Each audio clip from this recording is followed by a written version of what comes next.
And we are alive. Thank God it is Friday because this past week has been, as you all can imagine, a little crazy. I know a lot of people are stuck at home, and all of us whiskey tubers, we want to entertain everybody who's stuck at home and give us something to do. And so everybody's doing a lot of live videos, but people can also get a little bit burned out.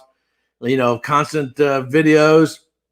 Constant live stream, but viewership of YouTube in general is up, and it gives us something to do. So, and I know a lot of people appreciate it that we are providing extra material. Roy Aquavite has been doing a lot more live streams and stuff like that.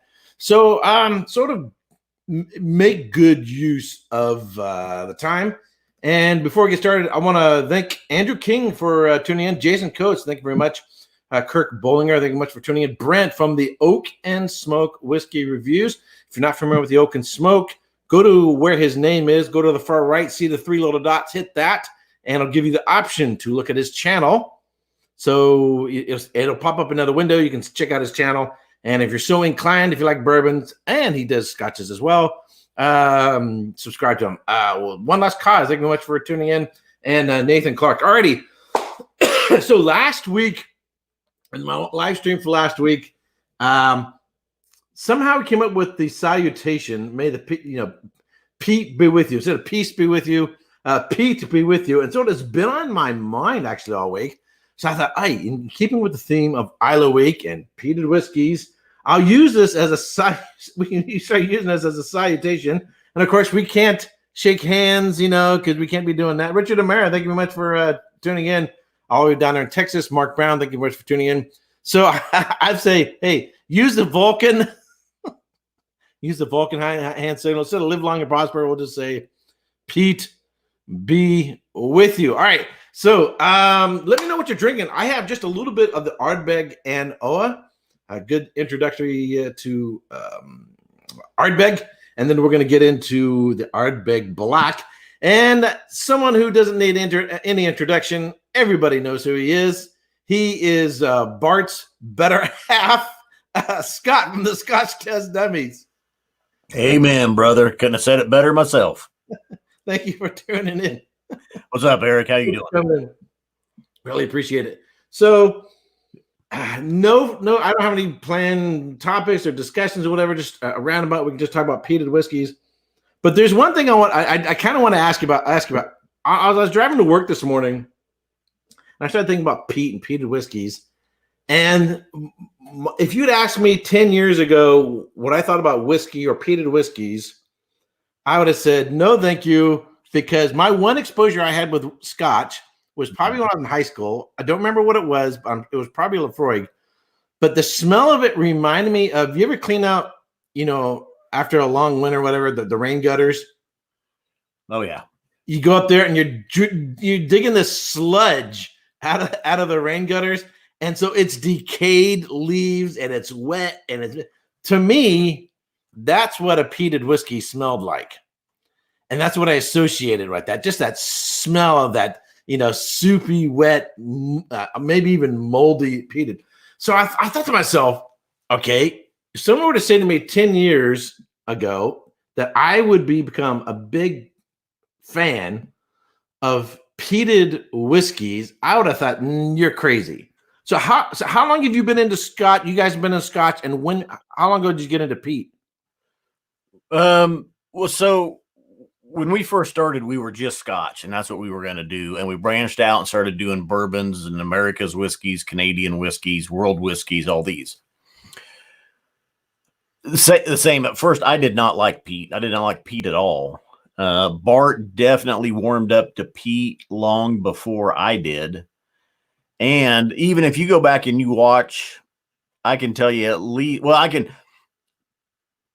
several videos. Peat Monster from Compass Box. Ardbeg was probably in there. Lafroig was in there. And I would just make that shrivel my nose up. They'd just be nasty. I wouldn't like them. I'd be like, oh my God, let's just get this over with. And I remember for sure Lafroig 10 cask strength was brutal. Well, that was a bad one. And then we do sometime later. I mean, it's probably a few years, 2 or 3 years in. We do Bart had bought Lafroig 18. Now, Pete still wasn't my favorite. No, is this before you started? So the channel's been going for 6 years, right? Right. And so this before were you guys doing whiskeys together before you started the channel, or just a little bit, but not much. We were both kind of getting into whiskeys a little bit at that time. I drank Johnny Walker Black and Glenlivet 12 were kind of my go-tos before we started the channel and getting into, really trying different things. But Lafroig 18 was probably the first one. And even when I was reviewing it, when you go watch the video, I tell you, I mean, I'm drinking, I'm like, okay, I don't like peat. Peat isn't my thing, but I can tell this is a good whiskey. I kind of went in what I was getting. And so I still hadn't kind of warmed up to it. But at that point, I was starting to differentiate and just kind of, pick some stuff up with it. So, and, still peat, I've got some peat. I love peat. It's not my favorite. A sherried Scotch to me is my favorite. One in 10 nights, maybe do I grab a peated whiskey? Okay. But I mean, there's some there's some good ones out there, and I really appreciate them. I like them. Like the Moin Oloroso, where you combine peat and sherry. Oh yeah. There we go. So here's the thing. Imagine someone coming up to you 10 years ago, maybe before you're drinking whiskey, and say, okay, here's what we're going to do. I got an idea. We're going to take some partially decomposed vegetable matter that has come up out of the ocean and has become part of a swamp. And then we're going to take this sludge that has sort of become compacted, and then we're going to light that on fire. And then we're going to take some barley. We're going to trick the barley into thinking it's time to grow. And then we're going to use heat from this burning bog to stop the growth of the barley. And then we're going to turn it into a grist, and then we're going to get sugar out of it, and then we're going to ferment that into a beer wort, and then we're going to put it in this gigantic copper pot, and we're going to light it on fire, and then it's going to drip down, and then we're going to put it through, and then we're going to put it in some dead trees for at least minimum 3 years, and you're going to drink it. Yeah, you're going to like it. But even that, we're going to heat it up, and we're going to grab all those water droplets, or this is the alcohol that's coming off now, and we're going to do it again because that's not strong enough. A+ effort to whoever came up with the idea of whiskey, because I don't know who's sitting around one day and master plans that out. Yeah, it's kind of like, well, I mean, you gotta go. Okay, who thought of the first time I'm gonna eat a lobster. Yeah, I mean, I like lobster and everything, particularly with a lot of butter and champagne and stuff. But you look at that thing, just like, I mean, someone must have been desperate or whatever. But someone out there was very adventurous. Oh, and then here's the other thing: is Goab says the power of peat compels you. But here's the other thing: is that spirit, when it comes down, it isn't ready to go into a barrel. You got to take out the poisonous parts. Yeah. You got to take out the methanol. Yeah. And then the end part that contains stuff you don't want in it. Someone figures out we got to cut off the heads and the tails of this distillation and just use the cut, just the middle part. Jaden Coates says, who was the brave soul to first drink milk? Babies drank milk. What are you talking about, dude? Now, 2 things real quick. You're drinking the Noah. I start with, or I don't have a bottle of that. I do have the Ardbeg 10 I start with. I know we're going to move in eventually here to the black. And then I know I was watching your review. Well, no, you did a live uncorking. Right. The black. And great information, because Bart and I had shot the review for the black. And I said, I don't know what Pinot Noir is. And Bart says, we're going to have to ask Erik Wait.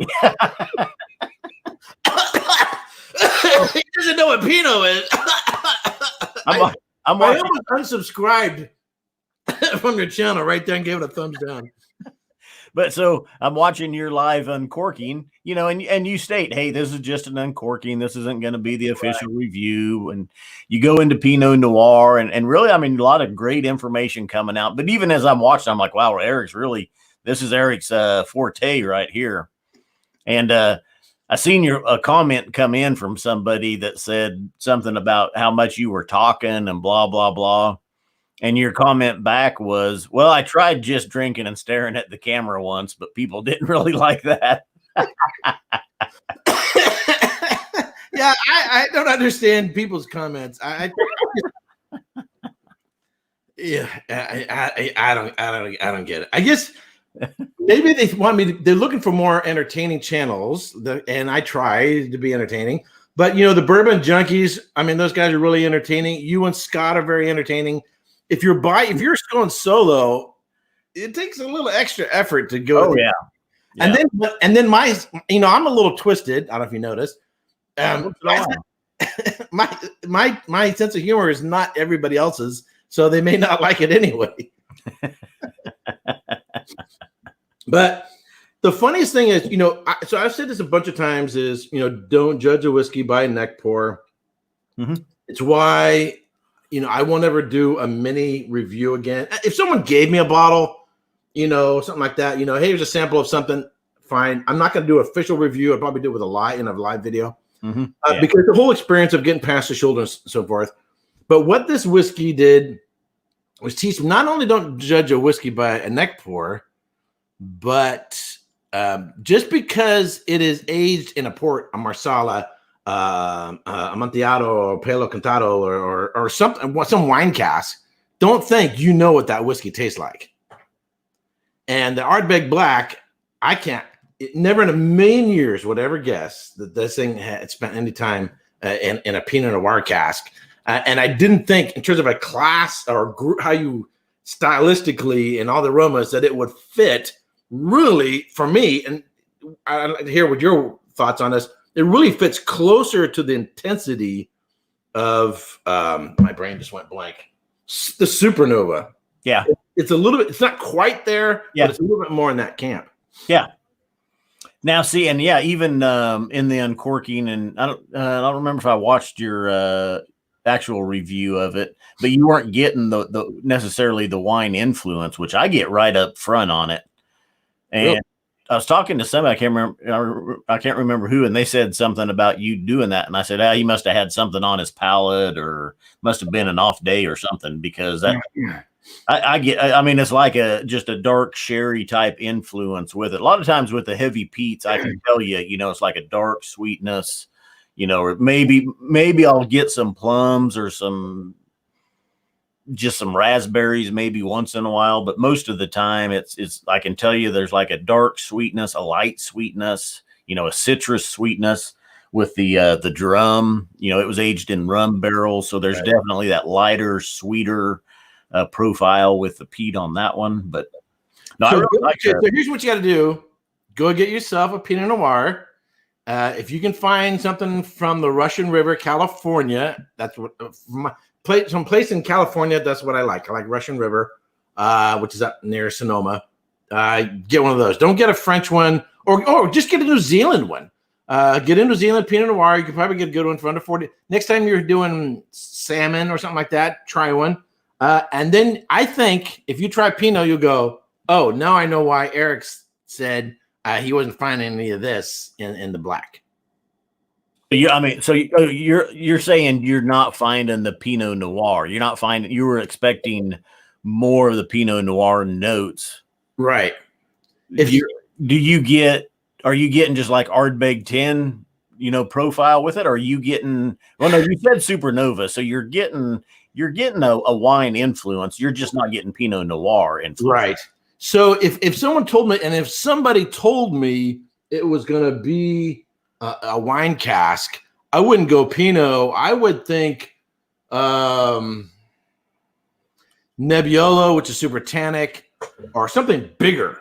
I would think that it would have been a bigger Tannat, Tannat. Somebody is one of the most tannic, grippy red wines that on the planet. I wouldn't think it would be something like that. I didn't think it'd be something that is typically very light, fish friendly red wine. That's what really got me off. But the next day, because I had some the next day, and then I had the next day, and then did my review.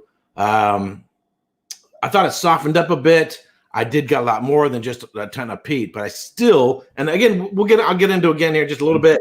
I'm sort of priming my palate with just a little bit of Anoa. Yep. Or N-O. You're not supposed to pronounce the N-O. Yeah, N-O without the The N-O. I used to have N-O. I need a third syllable in there. But the N-O, this from what they say, like people in the stupid comments say. That's their primer, but then I'll pour it myself a little bit. Hey, AJ Lopez, thank you much for tuning in. And Donald Rance, if I didn't say hello to you earlier, got 19 people in tonight.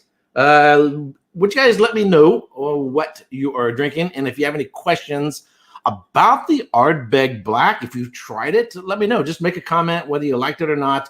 And see if you agree more with Scott, in which case I'll delete you.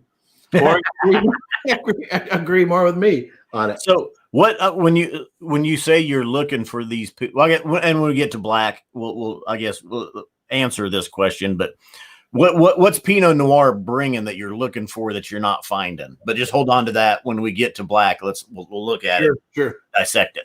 So you drink anything at the moment? Ardbeg 10. Oh, okay. Yep. So I actually did the same thing. What's today? Friday. So Wednesday and Thursday, I've had more of the Ardbeg Black, and I actually started off with the 10, sort of get the and sort of compare the depth of the smoke and the peat, and what does the Ardbeg 10 tasted like? It's at its age. I'm actually going to do a re-review. I just deleted about 50 of my early videos. Really? Yeah, the ones that are from the minis. Oh, I've deleted all those, and so a lot of those I'll redo. And one of the things I'm going to redo during this Islay marathon. I'm going to redo a review of the Ardbeg 10, but with a completely different way of approaching it. But anyway, so to me, Ardbeg 10 is sort of like the baseline. Mm-hmm. It's for value and quality and so forth, but also sort of the basis of comparison. Anything I go, how does this compare to Ardbeg 10? Do I find any correlation between these two whiskeys? And then I kind of go from there. And it's often, even though this is maybe so someone who's not used to peat, I might recommend an O. But in terms of like the heart and identity of Ardbeg, I would recommend the 10.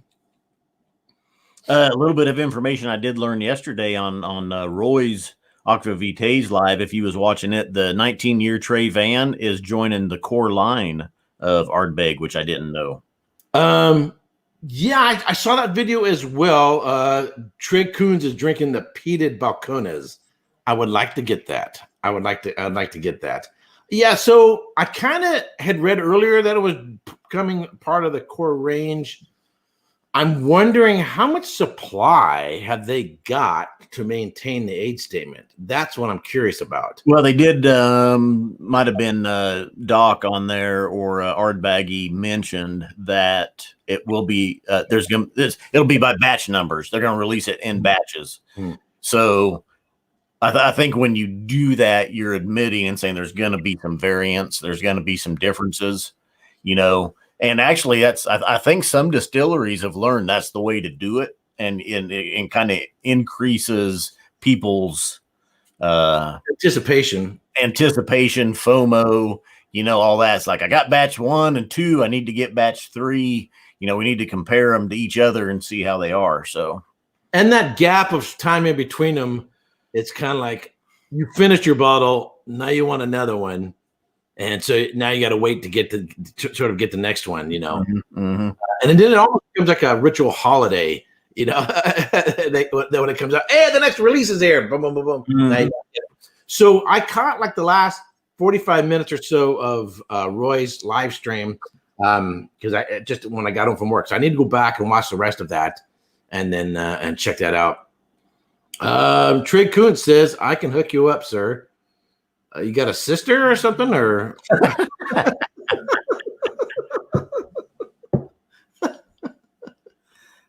I can get more specific. If you give me a peated Balcones, that would be awesome. If you have a sister who's married in age and available and never been to, didn't have too many children, I prefer but at this age, I don't get too picky. A redhead's nice. Since we posted the Ardbeg Black being Pinot Noir, a lot of people have brought up the Long Row 11 Pinot Noir, which I haven't had. I've got a 13-year Malbec finish. Right, that's what I got. How have you had the 11-year Pinot Noir? I have not. So I tasted the Cab Franc, the Malbec, and I think I've tasted the Pinot Noir, but I don't have it's because I didn't have a bottle. I tasted it with someone else. Then I don't have like a really longing memory with it. But it's definitely one to keep an eye out. And I think that's one of the more recent releases, so I should be able to find one. Nathan Clark says, I've been to Texas. It says, Total Wine is still essential, and they have tons. So, Nathan, I don't know. You probably know I just did like a 3-month Texas whiskey marathon. I'm scheduled to be back in Texas in June, July, and October, but I'm waiting to see if anything gets canceled, if flights get canceled, if distilleries aren't open. But, I'll worry about that when the time comes. I've already got everything booked, so... That cracks me up, though, that liquor stores are being designated as essential businesses in this time. Yeah. I'm all for it, but it just is like, what, really? All right. Yeah, you gotta keep the people occupied. Imagine if they shut them down the thing, that's what I told my liquor store. If they got shut down for a month, those few days leading up to that shutdown, that store is going to be wiped out. I mean, people are going, they're going to buy everything on hand. Yeah. So actually, the local Total Wine here in Roseville, California, I ordered stuff online to be part of the Islay marathon. Talk to the manager. I always like to get to know the managers, get to know people there. And he said their sales were up like 2/3. Brent, thank you very much. Oak and Smoke Whiskey Reviews. Oops, that didn't sound good. I'm gonna bring them. Yeah, you gotta hold them both at the bottom. There you go. I didn't hear that. Whatever, it works. Thank you very much. Here. Oh, I know something I can do. Do something completely different. There you go. So I was going to save this to the end, but I'm not going to do this multiple times. I've actually written a little Peat benediction. Okay. We'll see how this goes. I'm still working on the tune, but here we go. May the peat be with you, my near and distant friend. May the peat be with you until the bitter end. May the peat be with you until we meet again. There you go. I need to work on the tune. It's not bad. I'll give it a 3 out of 10. There you go. Anyway. I have an older brother who sing opera. Right now, his fingernails would be on the chalkboard going. Maybe I can help him get me the tune, and we can work on it, come up with a better version of it. But anyway, that's my Peat benediction. So you can now greet each other. Peat be with you, and then the response is et tu, which means and with you. There you go. So I just poured myself a little bit of the black. Yep, that's what I'll be pouring here in a couple seconds. So, of course, now a bunch of people are probably leaving the live stream and unsubscribing. So, one thing I didn't realize also, and I had bought this and we cracked it and everything. I didn't realize that it was black glass. Oh yeah. I hadn't even paid that much attention to it. Makes it a little difficult to tell how far you got. Yeah. You can tell by the weight of it. Now, I will tell you, though, so I just happened to be out. It was a Sunday morning. Bart and I were doing a live later that day, and I ran into a store. I went clear across town. I hadn't been out there for about a month, and I walk in, and there it is on the shelf at $149. Oh, so another one? No, that's this bottle here. Right. That's where I'm going. If I found another one, I would buy another one of it. Absolutely. Yeah. And I paid for the US version, I paid $193. Oh, really? Wow. Yeah. But Really, I wonder, that's not bad though, really, yeah. though, either. I mean, considering what it's going to be going for here in about 6 months. Yeah, I don't have any regret. Yeah. And if you look at, it's not as good as the Dark Cove, but I think it's better than the Supernova. And I don't know if you watched my whole video or not, but one of the last things is compare it with other bottles. And so I do think it's going to be, and part of Ardbeg history is one of the better bottles, but short of the Dark Cove. Yes. What do you think? Yeah, I agree. And I say it's in the same genre as the Dark Cove. I mean, to me, the drum and the grooves, they were both lighter, more citrus sweetness, more vanillas. Kelpie, I did not really care for at all. And then Dark Cove then. So to me, and same genre, that nice darker fruit influence coming in, nice peat, nice Ardbeg, earthiness with it, but a mark or two below the Dark Cove. Yeah. So I think I gave the Dark Cove like a 95. I'm going to do a re-review of it. See, how's it holding up? See if it's changed. See if I think both Bart and I did mark it up when we initially uncorked it and had it. It was good. I think I gave it a 91 and Bart gave it a 90, or I gave it a 92. And then when we re-review it, just like a week later, it was definitely hitting our palate even a little bit better that day. So we both marked it up another point or two.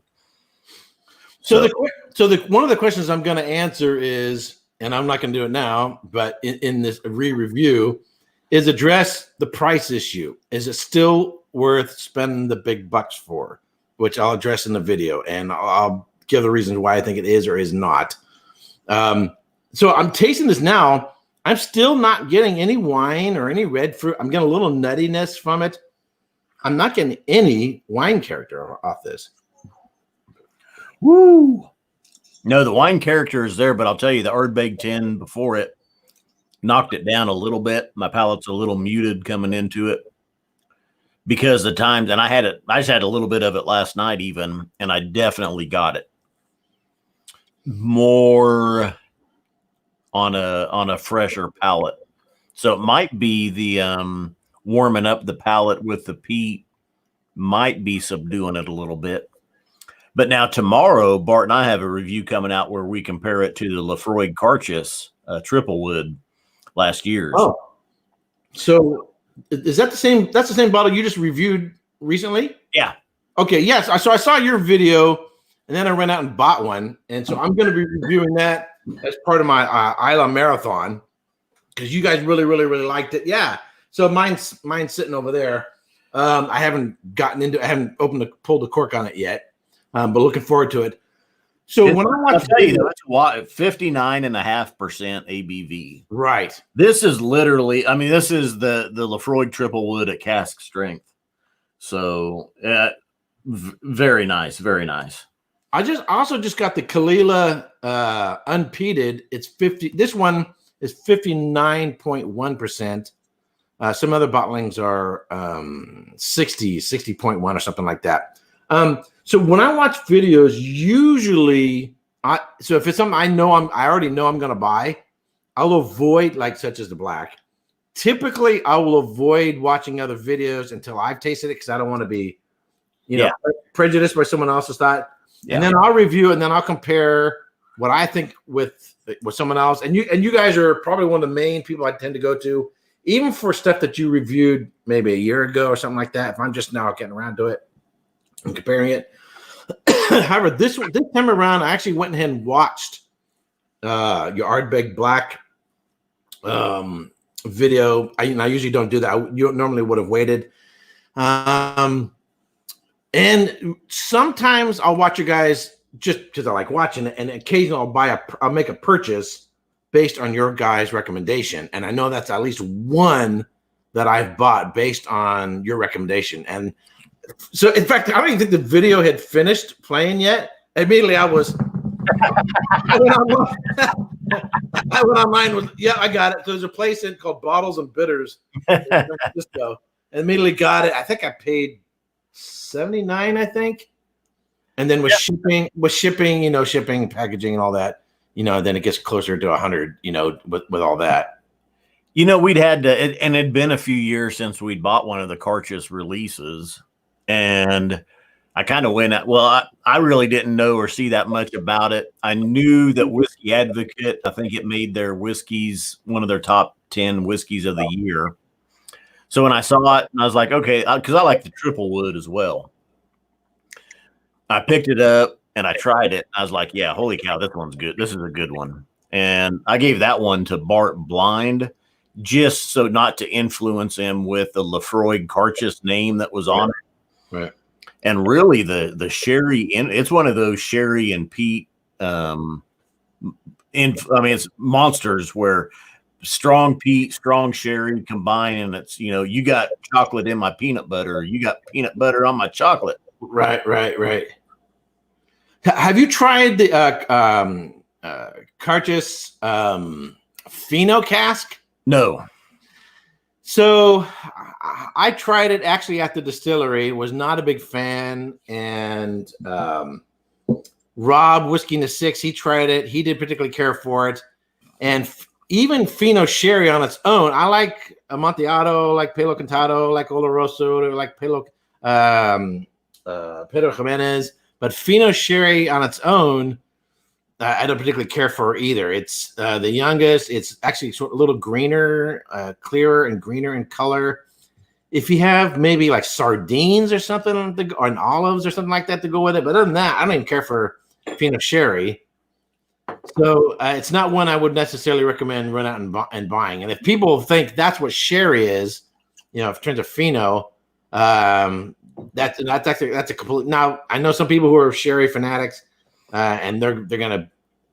That's the Carchus, the Laphroaig triple wood. Okay. And I think it's showing a little bit darker maybe than what it is actually, but no, very nice sherry. When you pour it, and I mean, it's either color's been added or that's a nice sherry influence, But I don't know if they even say on that one if that's natural color or not. But it comes, the sherry influence comes through on it. I don't know. Does Laphroaig use coloring? Yes. Oh, I hadn't really paid that much. I know, generally speaking, as far as I know, Ardbeg doesn't. And they don't. They use. They might use, will, but it's like, why do you use green glass and then add coloring? So Ardbeg will sometimes use coloring. No, Laphroaig. Oh yeah, Laphroaig. Yeah, it doesn't make any sense. Standard green glass, and all their bottlings. And it's like, well, if you're going to use green glass, you don't need to use coloring. Yeah, in terms of like buying it off the shelf, but once people get into the glass, but yeah, it doesn't make any sense. It doesn't make any sense to me. So they do use even if sometimes they don't use even if it's unchill filtered, they might use a particle filtering, so you don't have any chunks of peat floating around in your glass. I'm going to be reviewing the Ardbeg. Have you had the Galileo? I'm not sure if Bart had that one when we did our Ardbeg or not. We did like 12 Ardbeg special releases. So my review on this will be coming up on Monday, and this puppy goes probably, I don't know, 400 and up or something like that. Yeah. I just got a bottle for $200 plus shipping. Very nice. Yeah, now I wish I had bought more. If more was available. This I don't want to spoil, what do they call it, jump ahead. Anyway, this is absolutely spectacular. This is a contender for Whiskey of the Year. Absolutely. So if you guys can get your hands on, I don't know about spending $400, but absolutely spectacular.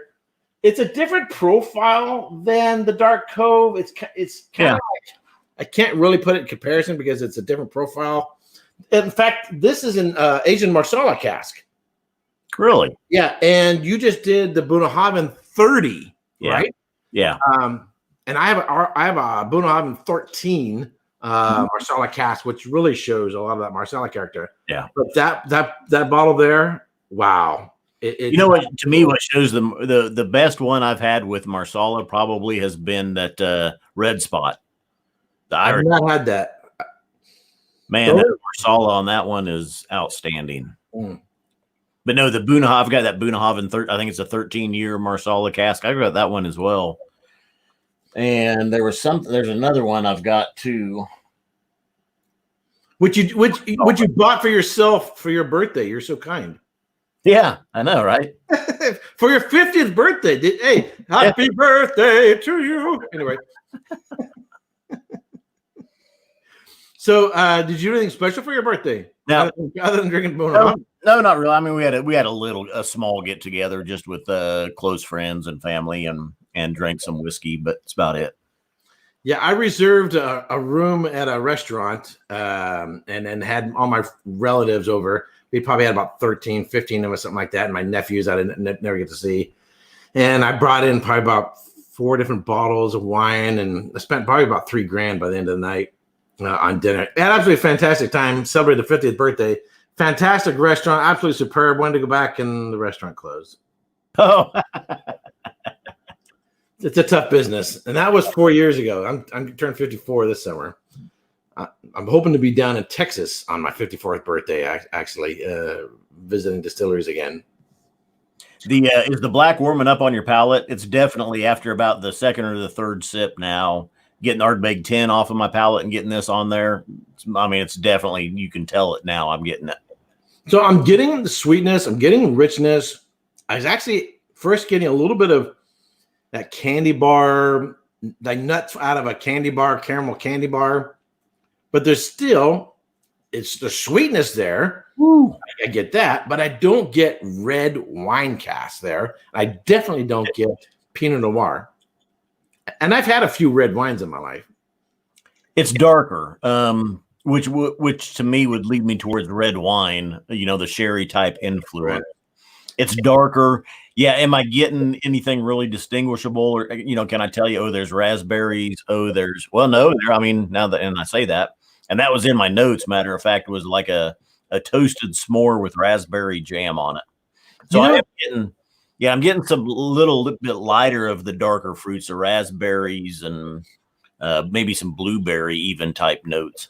But the s'more character, if you think in terms of graham cracker and the chocolate part, I definitely get that, and then sweetness from a marshmallow on there, and then of course there's the smoke from the if you hold that marshmallow a little too close or a little too long, you kind of get that char note. Yeah. But there's a little of that sweetness there. I can kind of see we could see that as being jam-like, but there's so much of the other characteristics being much more dominant. Yeah, I just don't get the wine character. Yeah. It's definitely Ardbeg, earthy, nice peat, just nice, rich, earthy peat, and that to me a dark wine influence is coming through on it. But would I be able to tell, even if I knew what Pinot Noir was, or I can't tell you it's sherry, it's not sherry, it's Oloroso, it's PX, right? I can just tell you there's some of those darker fruits are in there. So sherry, it's done with a lot of exposure. It's aged with a lot of exposure to oxygen. There's this thin layer. It's called floor. It's like a white, not a mold. It's like a film that forms. So here's a cask. Right about 3/4 of the way up, you're gonna have this. You're gonna have liquid. You have this head space called ullage on top of the cask. So there's this open space on the cask, and then there's this thin film of stuff, whatever floor is, that forms on the top of the sherry, which keeps it from becoming overly oxidized, but it develops more of the dried black fruit, fig, date, raisins, and nuttiness. And depending on what kind of sherry it is, it might have more of that oxygen nuttiness to it like that. So it's really, which is very, very different than fresh fruit jam. When I think of jam, I think of Zinfandel or port or wines like that, or maybe even California big, higher alcohol Cabernet Sauvignon out of Lodi or something like that, rather than a more oxidative style of winemaking. Well, anyway, going off the tangent here. Well, but also with the black, it was all they've said is that it was mature whiskey and then it's aged for 5 years in Pinot Noir, and which is that's a maturation. Right. That's a long time. So I think another possibility is those casks were completely dried out. I mean, if there was no Pinot Noir, if that oak wasn't still kind of wet, right, could be maybe they were more dry, and there just wasn't a lot of that Pinot Noir necessarily left in there for it really to soak up. Right. So Mark Brown says, I think your red wine expectations are getting in the way. So Mark, if you haven't seen my video, and that's sort of what I mentioned earlier, is it's not so much getting in the way.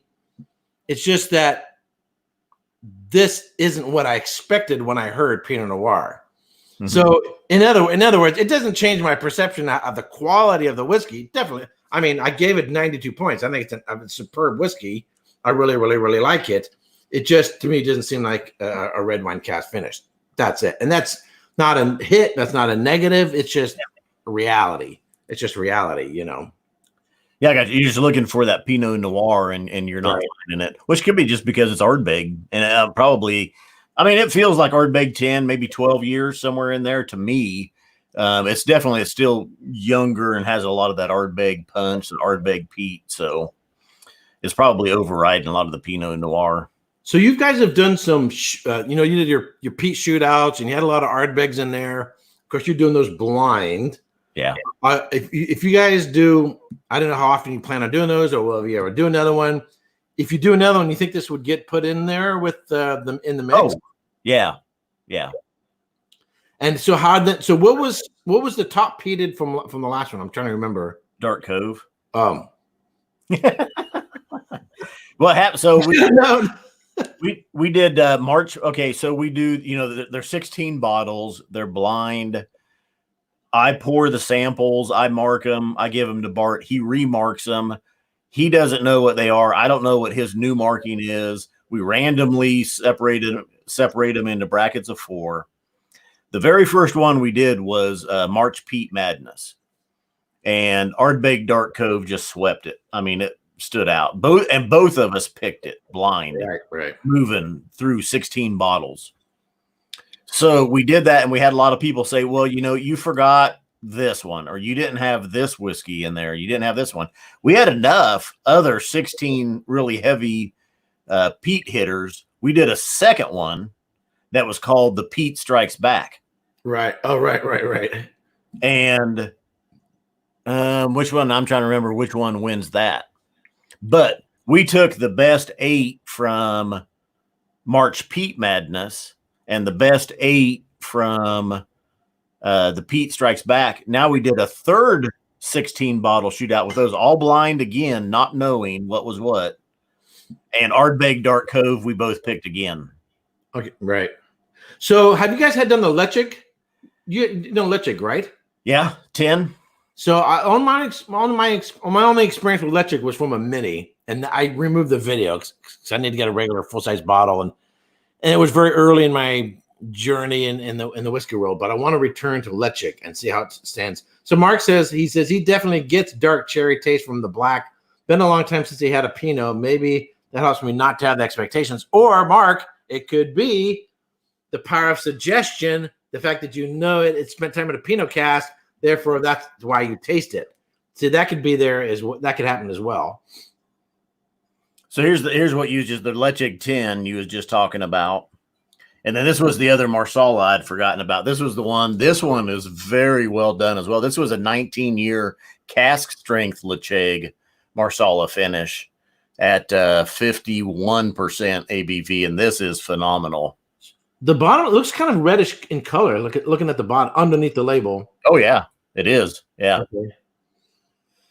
So yeah, those will definitely have to be on my must try soon list.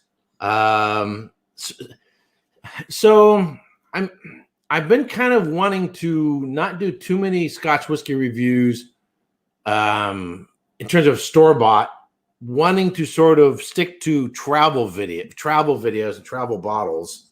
And so I was planning a return trip to Ireland. I had the itinerary set up and everything like that. I didn't book any flights. And then I was going to spend a week in Ireland and then go spend another week in Scotland, a return to Scotland, But with all the hoopla that's going on now, it looks like that's being put off. So I might, if I'm not spending money on travel, might take that money. Although I'm running out of shelf space. Yours are getting full, and they've grown. Yeah, and they're getting heavy. So some of these are now two bottles deep. A lot of these are 2 bottles deep. So I got to figure out where in the heck I'm going to put them. I have some space over here I could put, but I have to work on it. What's that? Oh, that's a couple comments about Dark Cove committee release. I've got 1 bottle still sealed. Me too. Yeah. AJ Lopez says he would do questionable things for a committee release. Dark Cove. So he can send me a DM. Yeah, I got about a bottle and a half or so. So I was planning on having a get together at my house in April, and then I had a couple weddings that were going to come up, which then got canceled. So I was going to push it back to May, but now maybe a while for doing it and that sort of thing too. So what the heck? If I'm not going anywhere, if I'm not traveling anywhere, if I'm not throwing any parties, what the heck? I'll take the money and put make an investment. And it seems like it was a UK shop, but not that long ago had Dark Cove committee releases. And I want to say like $550 or something like that. And I about ordered one just to have another one. It's that good. From the UK? Yeah. I wouldn't do it. No.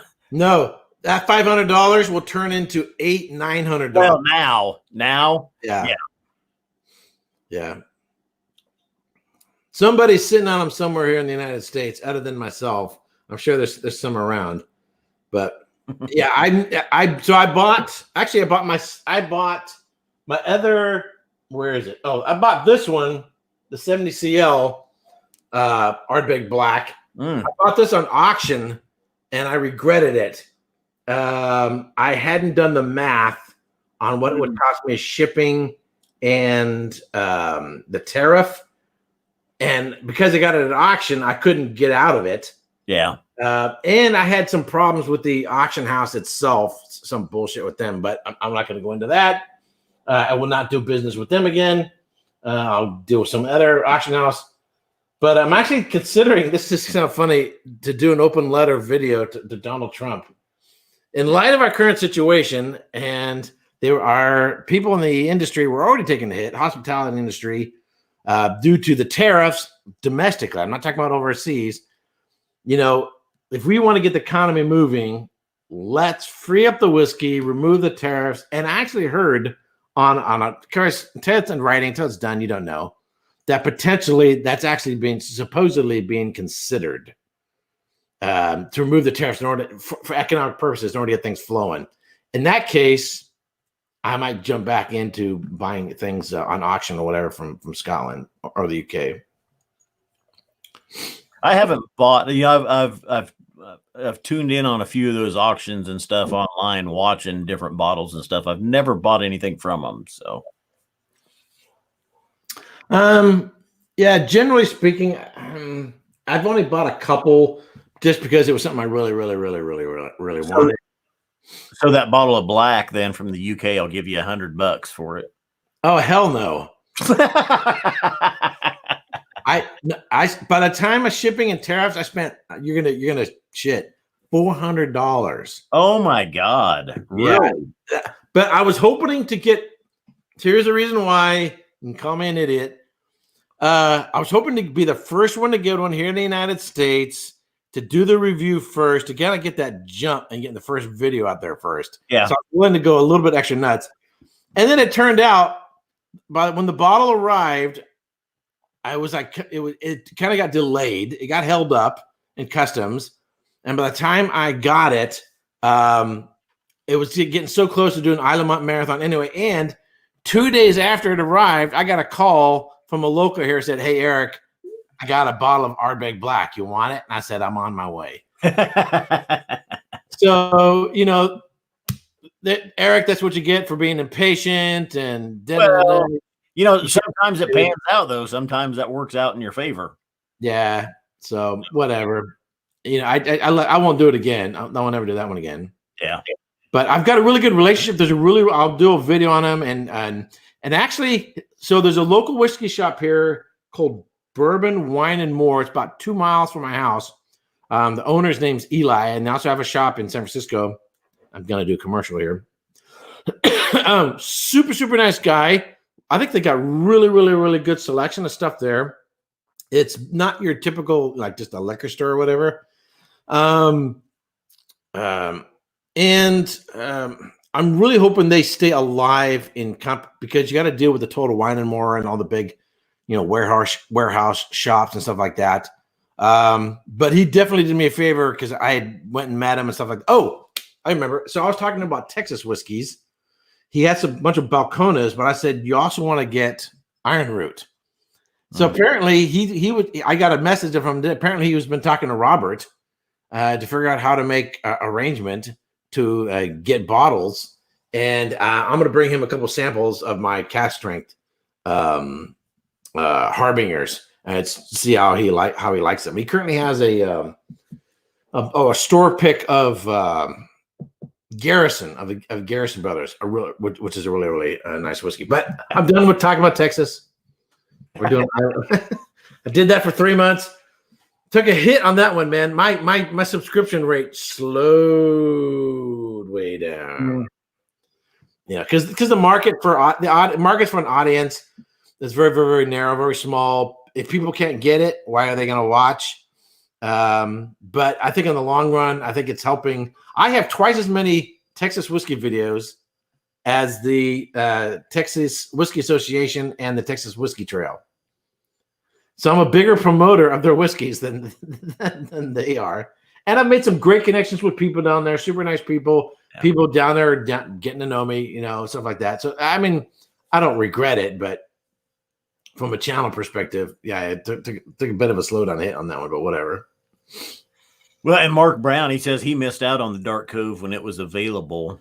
We had a sample that was sent to us from, I want to say Triple Cap. It sent us a sample, and we had it. We both knew we had to get it. Ours came from online web searches at that time. We never saw it locally. And fact is, at least in Kansas or Wichita, where we're at, the first committee release from Ardbeg was last year's Drum show up on the shelves here. That was the first committee release we had ever seen. So hopefully that's a trend with the black showing up here as well. Now, I will tell you, I haven't been out ever since I got this bottle, and that was probably 3 weeks ago. I haven't been out shopping really since to see if I could find another bottle. And I don't know if there's any locally or not. But since this one showed up, I would think that there is more out there. I'm still looking. I'm every day. So this whole time, in the morning, and during lunch, and in the evening, I'm searching. I'd go through about 20 pages on Google looking for bottles. I got my Dark Cove from New York. I got it for $150. I bought 2 of them. I wish I had bought more of them. Who knew? But what I've kind of learned is, and I don't know why, it seems like the first people to get the Ardbegs is Germany. You'll see a whole bunch of German whiskey reviewers. I mean, like 2 or 3 weeks before we see it here in the United States. So the first reviews that go up are actually in German. And I don't speak a whole lot of German. I'd have to get my brother to translate for me. But so those don't get a lot of traction because they have a very narrow audience, the German audience. And then in the United States, the trend I've noticed is New York seems to get them first. But they tend to be super expensive. Because they're the first one to get them and everybody wants them. The prices are really jacked up. But and it's New York, so yeah. And then if you're willing to pay a little extra in order to get a little early, then keep your eye on the New York stores because that's where it might show up. I see DH Silv is tuning in. I hadn't seen him commenting yet or before. I guess he did up there a little ways. I think he was the one he did not like. He had a sample of Iron Root and he did not like it. Actually, we did a 4-hour junk fest a couple of weeks ago, and he joined in as well as Brent. from Oakland Smoke had joined in. They weren't. I had like 6 glasses of the cask strength, about like this much, and I had 2 before I started going live. But and I wasn't planning on going 4 hours. I just went 4 hours. I still maintained some level of coherence halfway through. But anyway, so Dustin came on and he said that he thought he was coming around to the Harbinger and he liked it on ice, which is actually the way I like it. Oh, that he really, really liked it that way as well. So well, the Hubris, which is their 100% corn whiskey, is outstanding. And then the Icarus as well, which is their port and peated version bourbon. So I just poured myself some Corey Vrecken. Sort of do a little comparison with that and what I just had with the black. I poured some drum from last year, man. It's just the difference is amazing between the two. Yeah, that's one of the most distinctly different from the other Ardbegs, and one in which, if you have a preconception of what you're expecting from Ardbeg and you go into it, you may not be all that big on it. And reviews were all over the map. So I had bought like 6 bottles and then made them available at cost to whiskey tubers. And so I got one for Scotch 4 Dummies as well. And they were not big. They didn't like total. I think down on it. Maybe that's where I got mine. I got mine from you too, I think, didn't I? Right. Yeah. No, it's good. I'm sipping it here now. It's good. It's a good whiskey, but the rum cask influence on this overrides the peat. The peat has come into the background with it, and it's more sweet. It's not bad, but it's not really. People want that when they see Ardbeg. They want that Ardbeg slap in the face peat and that mud. And then the influence of whatever's there. Yeah, it's much more tropical. It's much more fruity. It almost seems like something like, summertime making a cocktail, putting a little umbrella in your glass. Kind of a take on it. So I just poured myself some Corey Vrecken. Probably of the core range, my favorite. It runs for, I think, $80 to $90 retail. I'm still seeing the 10 at 46 to 50 in that range. But in terms of a higher ABV, I think this is probably one of the highest quality price ratio for the higher ABV scotches. I told Eric before we went live, as I was yawning, and I apologize. I've been working from home, and apparently it's really tiring. It's like my first week I was working from home, and I'm like tired. It's like being on a long flight on a plane. You're sitting on your ass watching a movie for hours and hours, and yet somehow, for some reason, when you get off the plane, you're really, really, really tired. I mean, it's 10 o'clock. I never go to bed at 10. 11 to midnight is usually my my time frame for bed. But yeah, here I am rubbing my eyes, and I'm tired. So I'm tasting the Corey Vrecken right now. It doesn't have the punch of peat in the way the black does.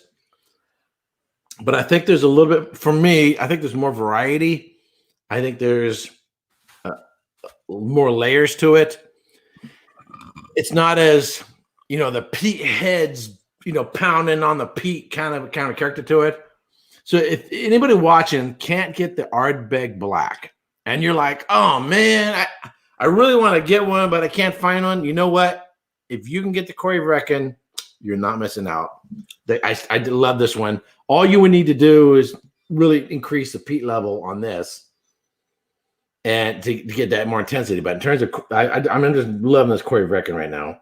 Well, that's what I'm saying. And so we were debating, because here's Lefroy Carchis Triple Wood, sherry influenced, 59% ABV, $80, and here's Ardbeg Black at $150. Is it worth it? And we do them side by side. That's coming out tomorrow. Oh, okay. A little spoiler though for everybody that's watching. Yeah, you can, when you have them side by side, that Lefroy is really good. But I mean, it's just a slap in the face, peat and sherry monster, and then the black next to it is just, it's so much more refined and so much really kind of deeper, almost more depth to it. But it was amazing, yeah, because I thought the Lafroy Cartridge was going to wipe the black all over the place. And if you even bring down the Cartridge a little bit, get it a little bit closer ABV wise, but the strength of the black really shone when you had it there, have it side by side with it. So during this Islay Marathon, I'm actually going from the south end of the island and working my way north. So starting with Ardbeg, so then it'll be Lagavulin, Lafroy, Bowmore, and I had this is the first time I've actually bought. Well, I had a Bowmore Independent bottle that I reviewed before. I got the 18-year-old, $140. I hope I'm not disappointed. Then I got what did I get for Bruichladdich? What was you just talking about? Which one did you get for 140? The Bowmore 18-year-old. Okay, that's not a bad price, I think. And what the heck did I get for Bruichladdich? I'm trying to misplace things. Now that I can't fit everything on the same shelves, I don't know where it went. I got something for Bruichladdich. Anyway, what I'm really looking forward to, this will be at the end of Islay month, so it's going to be a couple months. This is the Moyne Bordeaux cask. Wow. So red wine cask. Last year's Fagio, wasn't it? I don't know.